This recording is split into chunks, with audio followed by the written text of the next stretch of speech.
Here are 5 myths that led to my excessive debt and excessive spending. 1, more stuff will make me happier. And I never actually said this out loud, but instinctively I thought it.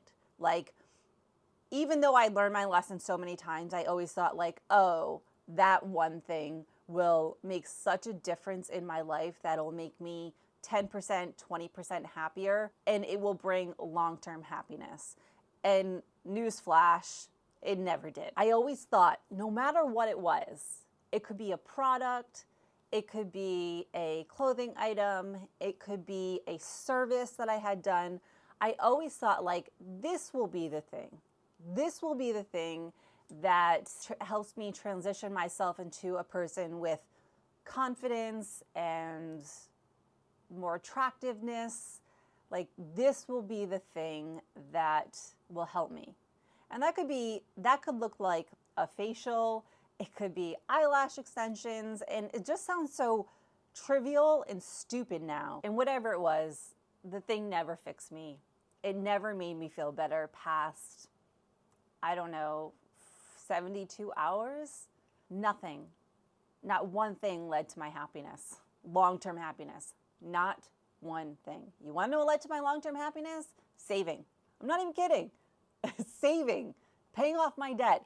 That is sustained long-term happiness. That makes me happy every single day. Every day. Numerous times per day. I will look at my bank account or look at my debt going down and my savings going up, and I feel so much more accomplished and so much better about myself.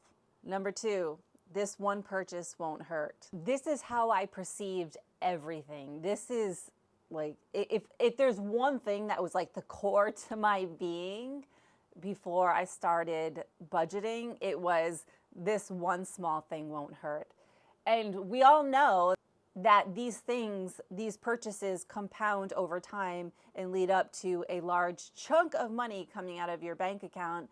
But it didn't matter if it was a pair of shoes, if it was a service, if it was anything. I was oh, this $100, in the grand scheme of things of what I have in savings in my check account, it's $100, it won't matter. But it absolutely matters. And if you saw any of my other videos, you'll probably have heard me say this, but this one thing, it had such a considerable impact in my life. And that is the fact that $2,750 equals $10,000 per year. And this was astounding to me. If I had heard this before, I think that my mindset of this one purchase won't make a difference would have completely changed my outlook on spending, because now I think about it all the time. I think about the coffee or eating out, anything.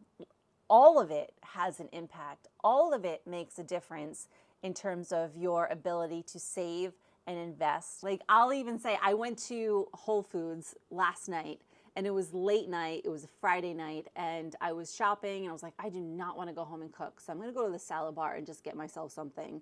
And generally what I eat is a ton of vegetables with lentils and beans. So I gave myself the amount that I would at home in this Whole Foods salad container, and I go and check out in this container full of vegetables and some beans and grains is $27.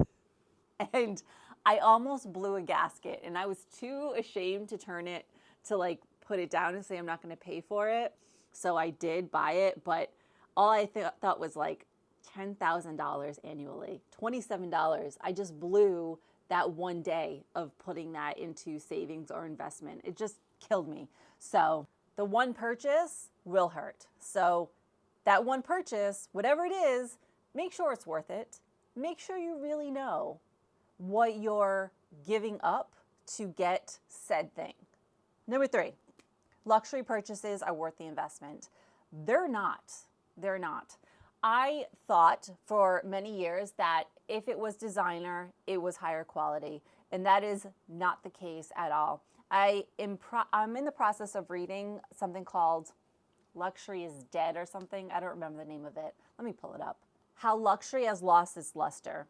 And it basically goes through how, if we take, for example, Gucci for a long time had given their licensing and their branding to other companies to put their logo on other items like shirts and shorts or whatever. And it really wasn't worth anything. And it goes through it shows you the evolution of how basically rich businessmen buy up these companies, get a good designer in to lead the designs, and market the hell out of it with celebrities. And that's how they get us to pay a premium on these items. And it's not to say some of these items are not nice and good quality, but I think it's wrong to think that the item, if it's expensive, is automatically good quality and worth the price tag. It's absolutely not. Not necessarily luxury brands, but I think this is where minimalism can be a little tricky. I love minimalism, but there are influencers out there, or there is this idea that it's okay to spend a lot of money on something if it will last for years and years. But just because it costs a lot of money doesn't mean that it will. That's the problem. 4, everyone has debt. It's normal. It's not normal. We are all accustomed to think this, like a high car payment and a mortgage and even credit card bills. Like we're all so accustomed to thinking that it is the norm, that it's not until you actually start to go down the road of watching YouTube videos of people in personal finance and teaching about personal finance, and also podcasts, that you start to kind of break free of that illusion that some debt is completely normal.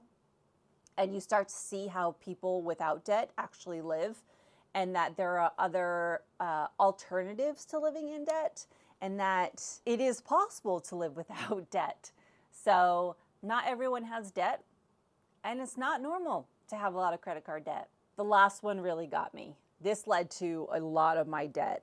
Oh, so much. Is the future income fallacy. And this says that you believe that you will make more in the future, that you're either counting on potential bonuses or raises, and you're making purchases on anticipated income.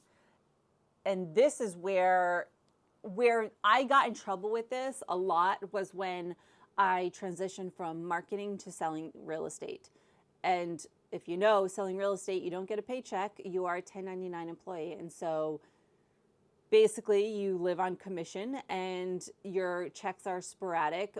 But I was still spending. I was spending a lot of money, but I was spending with the idea that I will get better. I will get better at this sales thing. I will start improving. Give me a few years. I'll be making a lot of money and it will be fine. And when I used that excuse to take money out of my 401k. I didn't just do it once. I did it several times because I was like, I will be making more money. I will just put back the money when I'm making more money.